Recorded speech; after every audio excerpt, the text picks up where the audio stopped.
Assalamualaikum warahmatullahi wabarakatuh.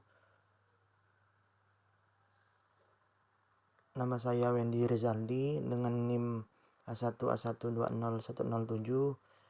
Di sini saya akan mempresentasikan tugas akhir semester mata kuliah tanggung jawab sosial perusahaan dengan dosen pengampu yang terhormat Bapak Michael Lega, SIP MIP.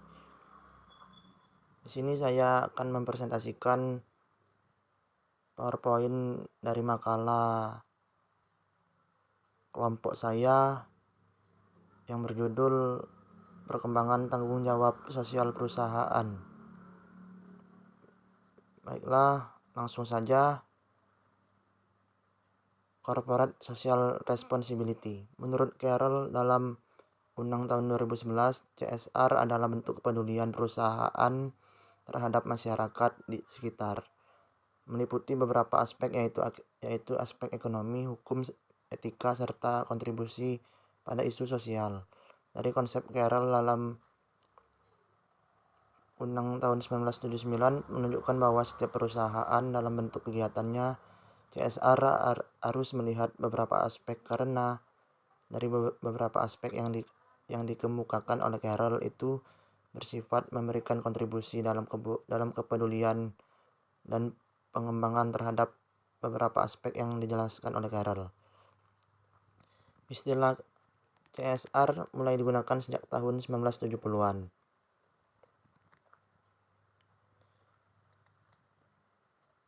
Setelah John Elkington mengembangkan 3 komponen penting sustainable development, yakni economic growth, environmental protection, dan social equity, yang digagas juga oleh The World Commission on Environment and Development atau bisa disingkat WCED dalam Brundtland Report tahun 1987. Sejarah tanggung jawab sosial di dunia terbagi atas beberapa fase. Untuk fase pertama, pertanggungjawaban sosial perusahaan pada masyarakat bermula di Amerika Serikat sekitar tahun 1900 atau lebih dikenal sebagai permulaan abad ke-19. Pada waktu itu, Amerika sedang dalam pertumbuhan yang begitu pesat, ditandai dengan banyaknya perusahaan yang raksasa yang muncul dan hidup berdampingan dengan masyarakat.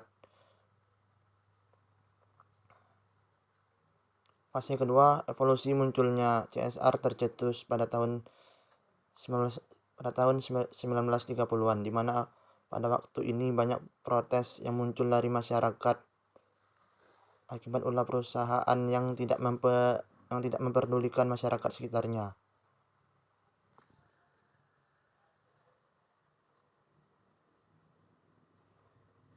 Kemudian pada masa ini berhadapan dengan kekurangan modal untuk input produksinya, buruh terpaksa berhenti bekerja, pengangguran sangat meluas dan merugikan pekerjaannya. Saat itu timbul ketidakpuasan terhadap sikap perusahaan yang tidak bertanggung jawab terhadap pekerjaannya,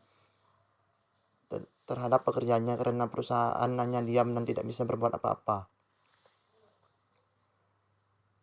Sejarah perkembangan tanggung jawab sosial dibagi 6. Konsep tanggung jawab sosial periode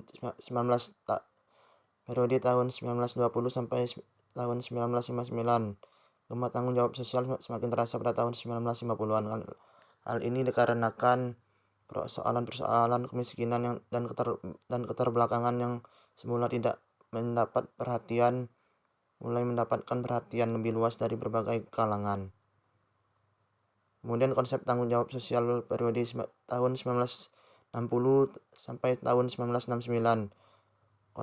Konsep tanggung jawab sosial adalah harga diri pengusaha itu sendiri, berupa tanggung jawab atas terwujudnya nilai-nilai kemanusiaan di masyarakat. Kemudian konsep tanggung jawab sosial periode tahun 1970 sampai tahun 1979.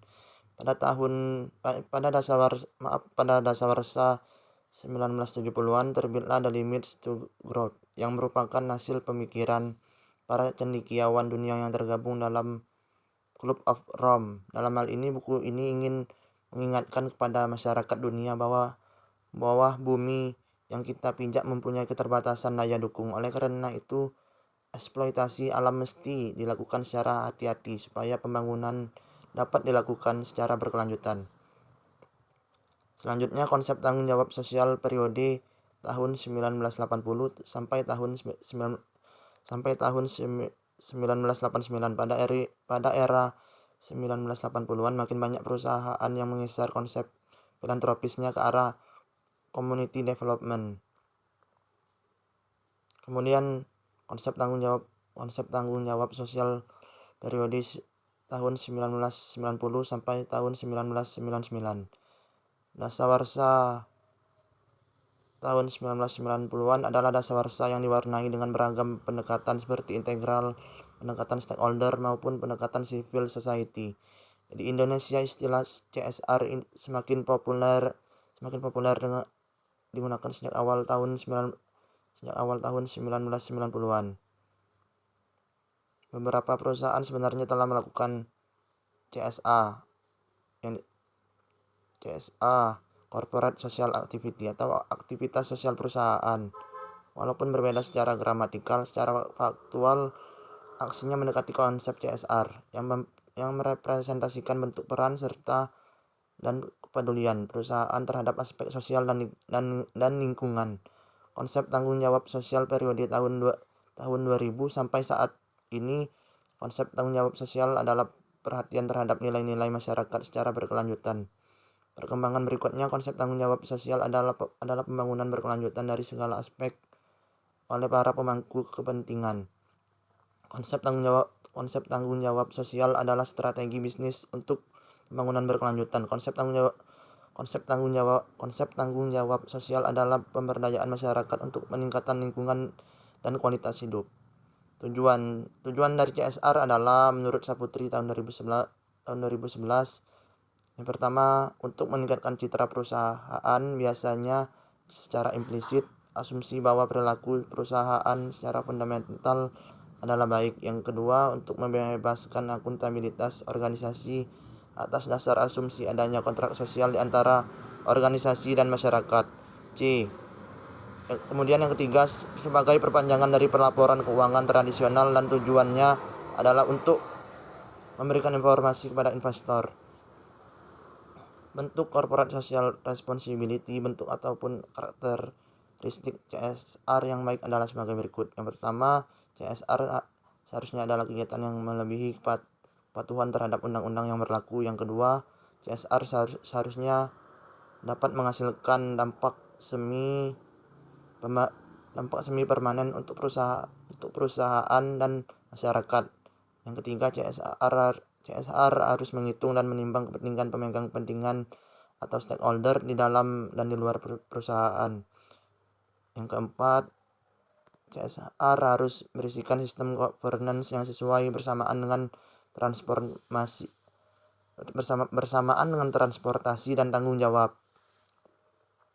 Contoh CSR, program CSR bisa saja menjadi suatu program yang sangat membantu masyarakat sekitar atau untuk perusahaan tersebut dimanapun. Dengan adanya program CSR ini bisa mempermudah permasalahan atau